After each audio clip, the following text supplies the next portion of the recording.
Hi, this is Cleveland Kate for Archer Football with the AFC North Week 11 preview. As we head into Week 11 of the 2020 NFL season, the AFC North Division has completed all of its bye weeks.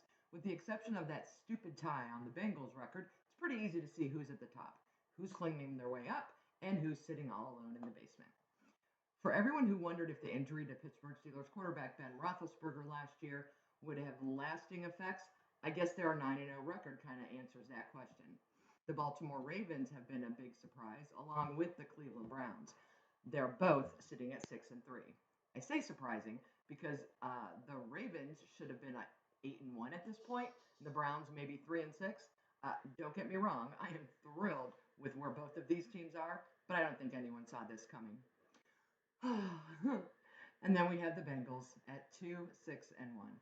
They're suffering from some growing pains right now with rookie quarterback Joe Burrow, and they've caught a few bad breaks, so they're not this bad. No, really, I promise.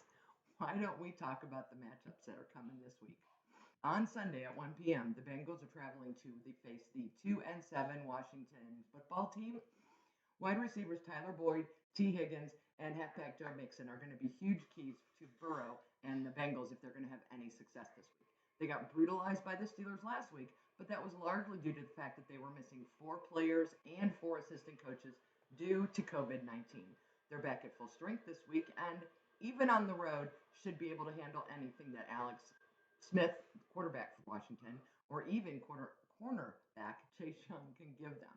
It's great to see Smith on the field again after last year's devastating injury, and I'm really looking forward to seeing the top 2 guys from last year's draft face off, Burrow and Young, but I have zero faith in Washington. I'll take the Bengals for the win in this one.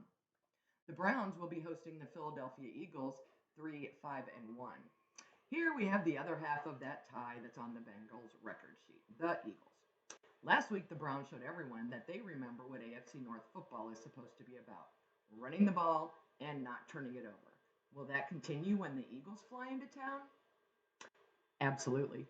The weather promises to be just as crappy this Sunday in Cleveland as it was for last week's 10-7 win over the Houston Texans.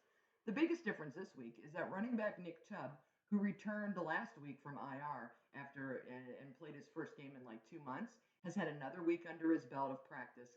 It's hard to say he was truly rusty when he put up over 100 yards, 126 to be exact, against the Texans. So I have no doubt that he's going to slide like butter right through the Eagles defenders and run just as well this week as he did last week. Browns are moving to 7-3. Book it. The Ravens are hosting the Tennessee Titans, who are also 6-3. Last week, the Ravens lost to the New England Patriots.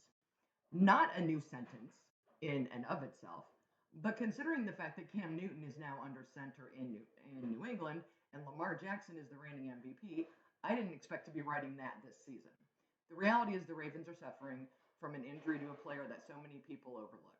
As someone whose team once started the season 7-4, only to go 5 straight losses after losing their center, I absolutely know how important this position is. Ravens center Matt Skura has been having a really rough past couple weeks. I think last week he snapped the ball over Lamar's head 3 times. You have to get over that, but I think they're going to get it figured out.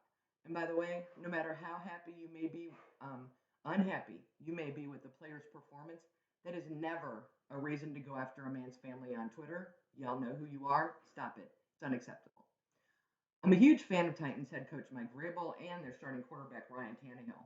That being said, the Ravens need to get their season back on track if they want to have any chance at all of catching the Steelers and making it to the playoffs. I think they do this week. I'm taking the Ravens by 10 points.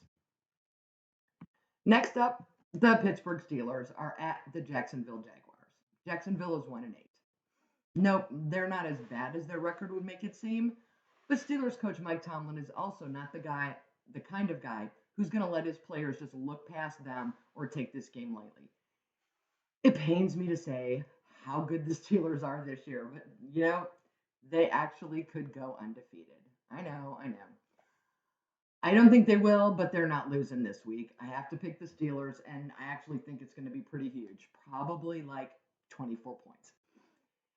And that's it for the AFC North. If you want to talk AFC North football with me, you can hit me up on Twitter at Cleveland Kate, or you can hit any of the Our Turf ladies up there at Our Turf Football. Thanks. This has been a hoot. Bye.